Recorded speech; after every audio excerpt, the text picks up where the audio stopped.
Viens là, Capois. Donc au-dessus, il est en dessous. Il a ses gardes comme ça. Ouais. Donc là, moi, ce qui m'intéresse, ce que je vous disais la dernière fois, quand on est au-dessus, on est quand même vraiment mieux. Alors deux choses auxquelles je voulais revenir.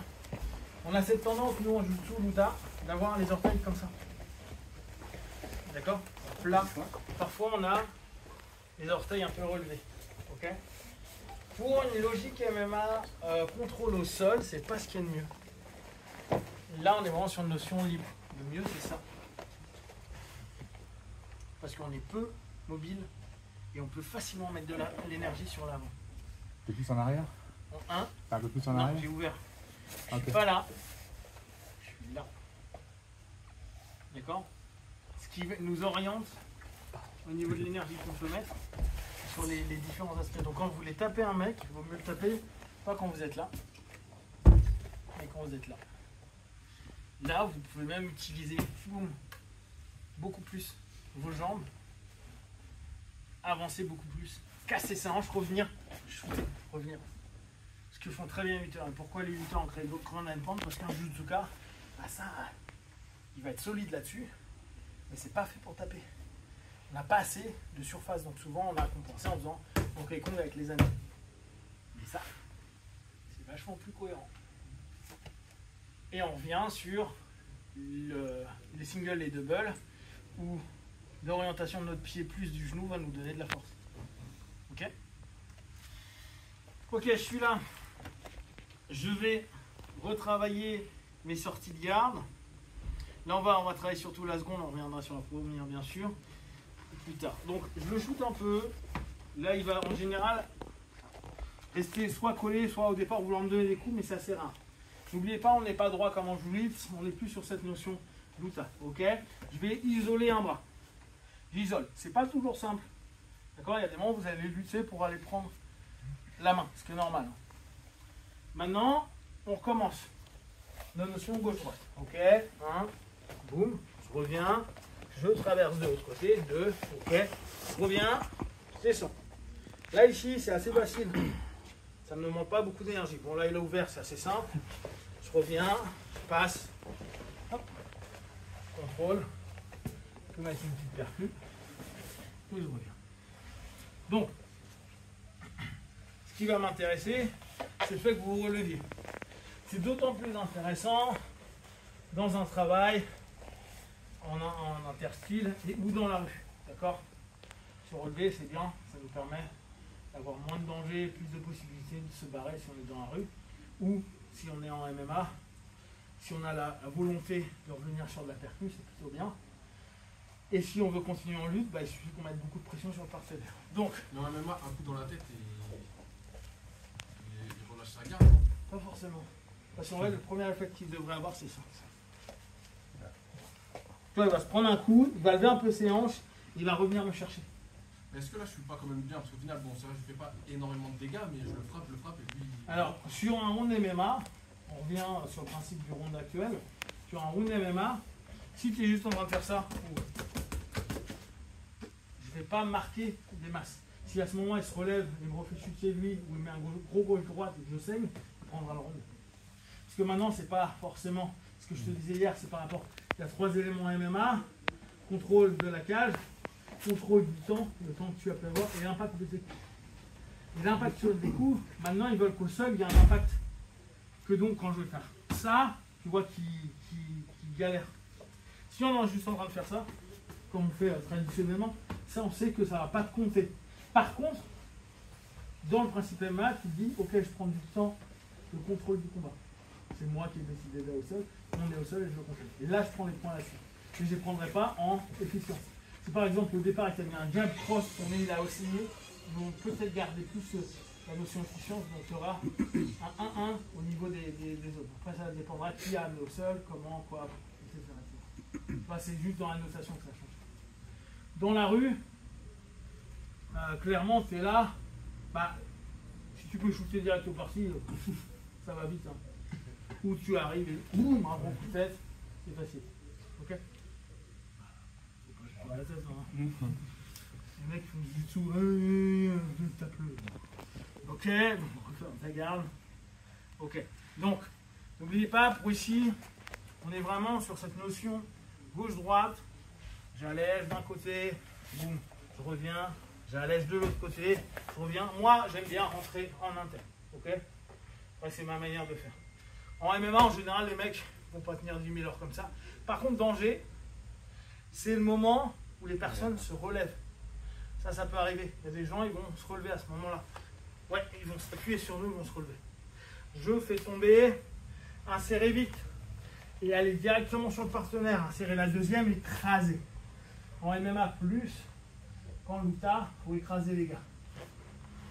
Ok, comme ça, pas de coup, je fais attention à ne pas me prendre la jambe et je contrôle. D'accord? Vous pouvez mettre des petites passettes en passage, on contrôle. Pour les MMA, ça c'est intéressant. Parce que là, je l'emmerde complètement avec le contrôle du bras.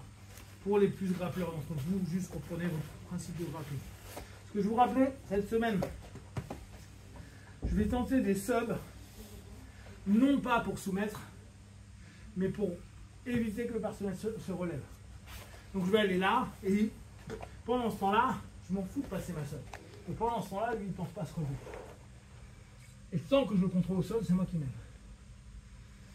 S'il commence, au moment où je passe la garde, là je suis en train de passer, et il est en train de se tourner, tourne-toi par là, et il commence à vouloir se relever, j'aurais perdu la majeure partie de mon amené au sol et autres. Il va se redresser, on revient en strike, il est meilleur que moi en strike, on me fait démonter. D'accord? Donc, différence entre un grappleur sportif et un grappleur interstyle, c'est que le grappleur interstyle, il veut maintenir le gars au sol. Et que la sub, elle me sert à ce que lui ne puisse pas attaquer, à se relever. D'accord? Donc, viens avec moi, c'est quoi? Donc, imaginez, je suis là, je suis en train de faire mon taf, je passe. Mais là, c'est quoi là? Il est énervé, il passe. Et là, il n'arrive pas à me retenir, il commence à me repousser un peu. Hop, et on se retrouve là, voilà. Et là, on se relève. Bah, tout mon taf pourra servir à Walou. Donc, n'oubliez pas, ils ne pensent pas comme un jutsuka. Il y a que les abrutis qui se disent oh, on faut trop seul. Mais d'où? Si je viens de me relever, je vais pouvoir me relever. C'est la force d'un judoka. Jutsuka, il dit ah non, je suis au sol, j'y reste. Oui, mais si le mec qui se lève, bah, tu fais pas grand chose. Si t'es pas bon debout. Donc, quand je suis en train, je suis là, je viens d'ouvrir, je passe, je contrôle. Ce qui est intéressant, c'est d'aller chercher des subs vite. Non pas pour se soumettre, mais là, il n'est pas en train de se dire tiens, je vais me relever. Si je peux le soumettre, tant mieux, mais en général, il ne laissera pas faire, il va tendre le bras, ça va être une galère. Mais pendant ce laps de temps-là, je retravaille mes angles, je vois si je peux pas prendre une posture un peu mieux pour le maintenir au sol. Et qu'une fois que j'ai bien maintenu mon partenaire au sol, que je commence à chercher une sub ou à le casser. Mais partez pas du postulat, youpi, je l'ai fait tomber au sol, et je pars, je vais lui passer sa garde ou je vais directement étrangler. Sur le papier, je suis d'accord avec vous. Mais sur le papier, d'un jiu-jitsu sportif ou d'une luta sportive. Parce que je l'ai emmené au sol, le mec il a pas envie de rester au sol, et il manque un élément, le tomber. Pin chez les lutteurs américains. Si j'arrive pas à retenir, et je vous reprends le combat d'il y a 2 semaines, avec 3 semaines, entre Fiziev et Gamrot. Fiziev qui faisait que se lever, tout le monde l'a vu, hein, j'espère bien. Et Fiziev, impossible de le maintenir au sol. Or les mecs maintenant quand on les amène au sol, ils sautent dans tous les sens, ils en ont rien à battre, ils font des chutes avant, donc trop dur à le maintenir au sol. Ça veut dire que j'ai beau être bon au sol, que je veux faire du sol, si lui il a décidé de ne pas le faire, ça va être très très dur. Donc ma première idée, on revient à old school, la première chose c'est contrôler. Je contrôle et j'empêche que le partenaire puisse se relever. Après je fais mon jujitsu d'attaque, ma luta d'attaque. Mais avant non.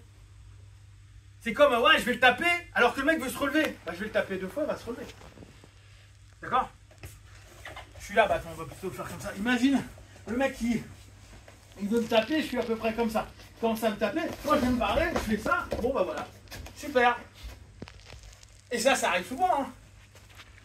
Donc quel intérêt de me prendre la tête à utiliser l'énergie folle à faire tomber un gars pour que dans 3 secondes on est debout.